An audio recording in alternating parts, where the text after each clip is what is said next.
শবে বরাতের রাতে আপনার তৌবা, আপনার দোয়া, আপনার আমল কবুল হয়েছে কিনা আপনি কি করে বুঝবেন? এই প্রশ্নটা কিন্তু আমাকে অনেকেই করে থাকেন। তো আপনি আমল কবুল হয়েছে কিনা এটা বুঝতে হবে আপনি আমলটা কিভাবে করেছেন। যদি আমি সংক্ষেপে শুরুতে যে কথাটা বলতে চাই, আপনি যদি একান্ত মনে একদম একাগ্র চিত্তে আল্লাহর কাছে আপনি যদি দোয়া করেন, তাহলে তৌবা করেন, তাহলে তো ইনশাআল্লাহ কবুল হবেই। মনে রাখতে হবে একনিষ্ঠ মনে কিন্তু আপনাকে আল্লাহর কাছে চাইতে হবে। তবে কিছু আমল, কিছু আলামত দ্বারা বোঝা যায় আপনার দোয়া, আপনার আমল কবুল হয়েছে কিনা। আপনি যখন তৌবা করবেন তখন কিন্তু ৩ টা বিষয় খেয়াল রাখতে হয়। আমি আর কখনো গুনাহের কাজটা করব না। আমি গুনাহের জন্য লজ্জিত হয়ে পড়েছি আল্লাহ। আমার গুনাহকে ক্ষমা করে দাও। আর কখনো আমার দ্বারা এই ভুল হবে না। এভাবে যদি একনিষ্ঠভাবে তৌবা করা যায়, আল্লাহ পাক কিন্তু তৌবা কবুল করে থাকেন। সুবহানাল্লাহ, সুবহানাল্লাহ। ঠিক তেমনিভাবেই আপনি যখন কোনো আমল করবেন তখন একনিষ্ঠভাবে শুধুমাত্র আল্লাহর জন্য আমলটা করবেন।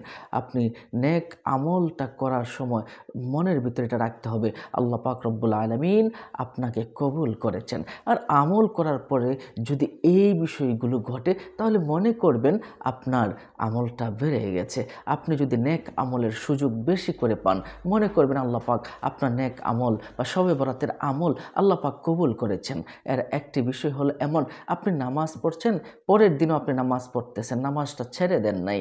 আপনি রোজা রাখছেন, এরপরেও মাঝে, মাঝে আপনি রোজা রাখছেন বা আপনি ভালো কাজগুলো বেশি, বেশি করছেন। যদি এমনটা মনে হয় তাহলে মনে হবে আপনার আমল কবুল হয়েছে।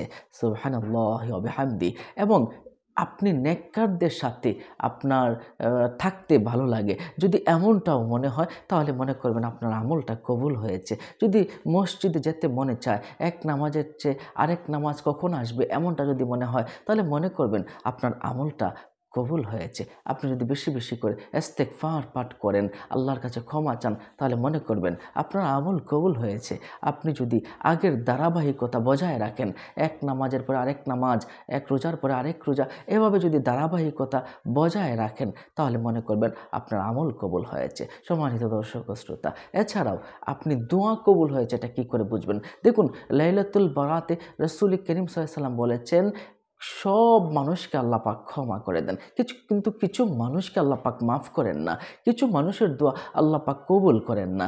মুশরিকিন আও মুশাহিনিন, যারা মুশরিক তাদের দোয়া কবুল করেন না। যারা জিনাকারী তাদের দোয়া কবুল করেন না। যারা শরাবখোর তাদের দোয়া কবুল করেন না। মা-বাবার অবাধ্য সন্তান তাদের দোয়া কবুল করেন না। গণকের দোয়া কবুল করেন না। সুদখোর দোয়া কবুল করেন না। কি করতে হবে? তাদেরকে খাস মনে আপনার তৌবা ইস্তেগফার কিন্তু পড়তে হবে। তারপরেই কেবলমাত্র তার দোয়া, তার তার আমল আল্লাহ পাক কবুল করবেন। এখন দোয়া কবুল হয়েছে কি না এটা আপনি কি করে বুঝবেন? আপনি যদি দোয়ার সময় যদি মনে হয় আপনার চোখের পানিগুলো অঝোর ধারায় চোখের পানিগুলো পড়ছে, আল্লাহর কাছে চাইছেন, গা শিরশির করছে, গাটা একটু শিরশির করে উঠছে, একটু শীতল অনুভব করছেন, যদি এমনটা মনে হয় মনে করবেন আপনার দোয়া আল্লাহ পাকের কাছে কবুল হচ্ছে। আপনি যদি শরীরে একটু ঠান্ডা অনুভব করেন, আপনার অটোমেটিকলি আপনার চোখ থেকে পানি বেরিয়ে আসছে,